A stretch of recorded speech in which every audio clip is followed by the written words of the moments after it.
Olá, eu sou o Joel Dantas e convido você para mergulhar no canal Universo das Telas. Aqui, mais um vídeo da playlist Filmes Indicados, agora sobre animais. Já deixo a dica aqui, ó, filme de faroeste, bem como de escudo e espada.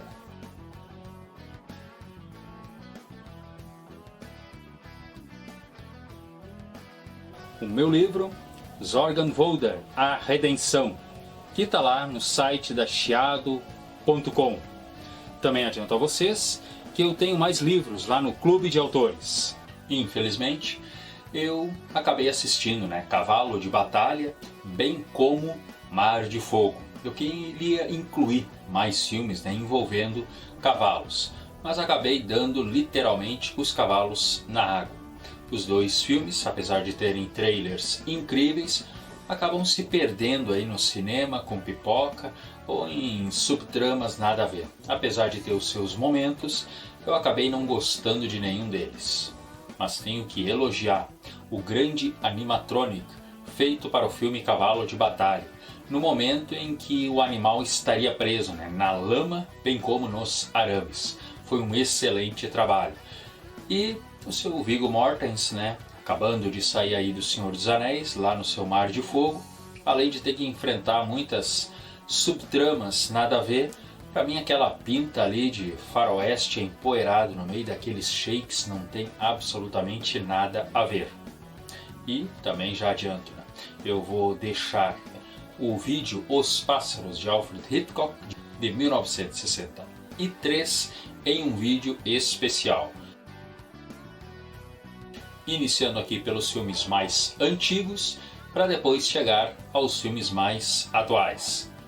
Vamos entrar nos anos 70, onde tudo está mais hostil, depressivo e mortífero. Onde crianças e jovens são mortos, possuídos pelo demônio, atropelados, brincam com armas, vítimas aí de piranhas e tubarões. Iniciando com Calafrios, de 1971, que eu também acabei encontrando com o nome Willard.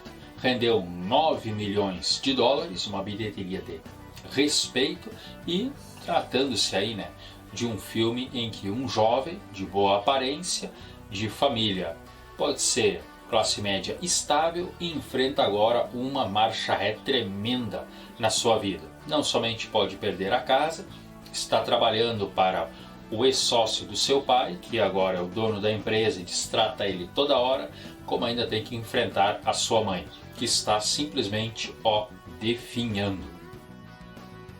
Em meio a tudo isso, ele começa a fazer uma inesperada amizade.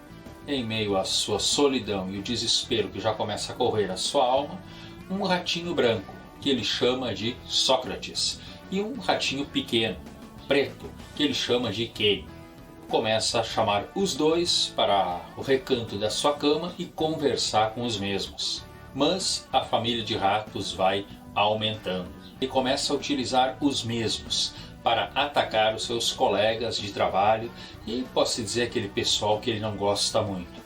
Só que surge aos poucos uma presença, um rato grande, maior assim, em geral que os outros, chamado simplesmente Ben. Aos poucos vai encarando o mesmo e logo começa a desafiar a liderança que ele tem sobre o grupo dos ratos. Chegando ao ponto final que o desesperado e solitário Willard é levado a uma morte, pode-se dizer, bem, mas bem dolorida.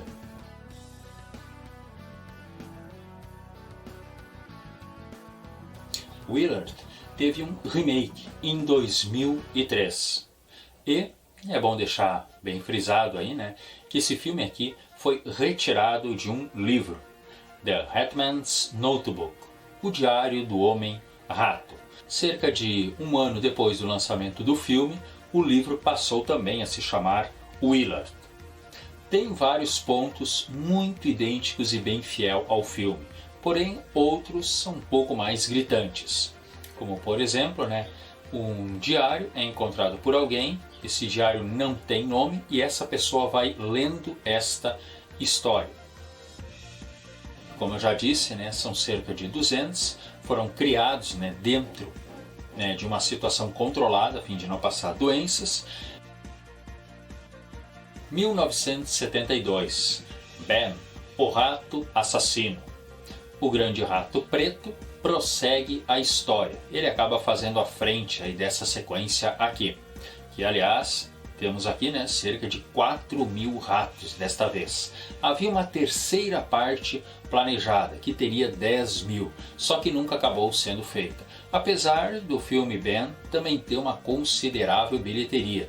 E algo que ajudou bastante também, né, em termos de simpatia do público, não foi somente a amizade que Ben faz com um garoto que passa por uma situação de doença complicada e simplesmente não pode sair de casa, né?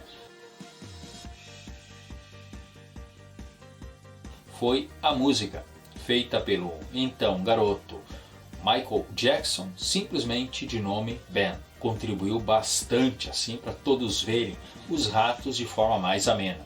E olha, esses milhares de ratos fazem vários ataques, levando uma cidade à loucura.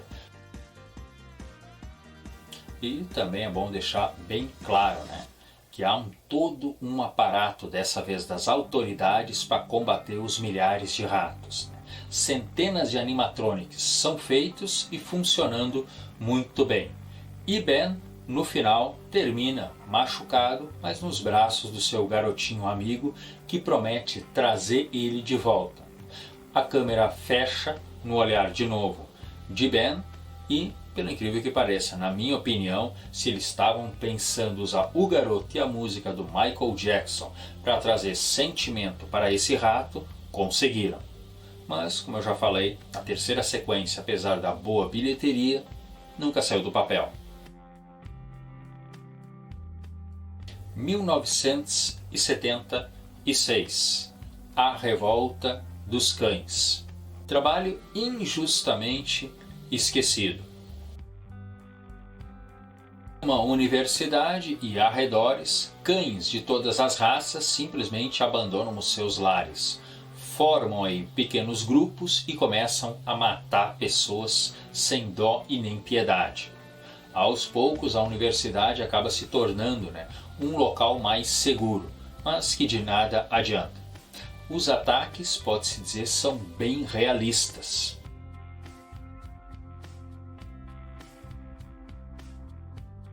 Conseguindo ainda dar um clima de suspense. Anos depois, ele foi lançado em VHS, mas infelizmente foi feito aí uma grandíssima sacanagem, já que nessa época, né, uma atriz que faz apenas pontas no filme estava indo muito bem na série Dallas e colocaram ela na capa. E o VHS acabou passando lotado para muita gente.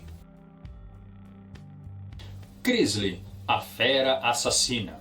Grizzly, né, em muitos lugares do mundo, é o nome que se dá aos enormes ursos pardos. E é um deles, aqui, que começa em uma pequena floresta, onde há também muitos turistas e jovens a fazer os seus ataques. Claro que se usa muito efeitos práticos, mas na minha opinião, até hoje, né, é muito bem aceita. Se sente mesmo uma fera assassina ali. O trio, pegando uma ponta, quem sabe, de Tubarão de 1975, né, seria um piloto de helicóptero, um policial e um sujeito aí que entende muito de animais. E o trio, olha, acaba se dando muito bem. Se planejou uma sequência, mas infelizmente, né, alguém assinou o papel aqui, outro assinou o papel acolá, alguém não pagou a taxa no banco e o projeto acabou ficando aí por cerca de 6, 7 anos de gaveta em gaveta. Até que em 1983, a Revanche começa a ser gravado na Hungria. Só que o enorme robô que já estavam usando nesses tempos aí, Urso, acaba pegando fogo, dando curto-circuito e parece que uma pessoa morreu ou foi parar no hospital. Como a situação se complicou, né, o projeto foi engavetado de novo. Ali por meados dos anos 80, a Canon, aliás eu tenho um vídeo aí falando uma maluca produtora, Canon compra os direitos autorais.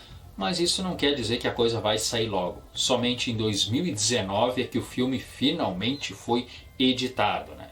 E inclusive eles usam como palco aqui um show de rock. Curiosidade interessante, além de ser o filme, um dos filmes que mais demorou para ser feito na história, é que Charlie Sheen e George Clooney, aqui estão jovenzinhos, tiveram pela primeira vez o seu nome creditado aí nos filmes. A Maldição das Aranhas, 77. Enormes manadas de aranhas, eu não sei como é que é uma aglomeração de aranhas, se é manada, colônia ou algo parecido, começam a se juntar. Tarântulas ou caranguejeiras, já querem dizer a mesmíssima coisa, começam a se reunir em uma pequena cidade. Vão sumindo, é claro, os passarinhos, gatos, cães, até que cavalos e vacas começam a aparecer simplesmente definhando. Ficou sabendo então, né, que o uso aí de pesticida, para variar nessa época aí o governo era culpado de tudo, né, estava liquidando com o alimento das mesmas e elas acabaram indo para o plano B, que seria o carnívoro.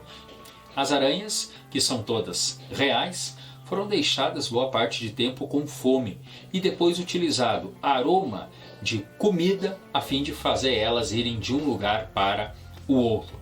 William Shatner, que é o nosso querido Capitão Kirk lá de Jornada das Estrelas, está aqui e ele, como outros membros do elenco, acabaram sendo de fato atacados pelas aranhas, que elas comem carne e sugam sangue no auge da fome. Às vezes elas não iam só atrás do cheiro.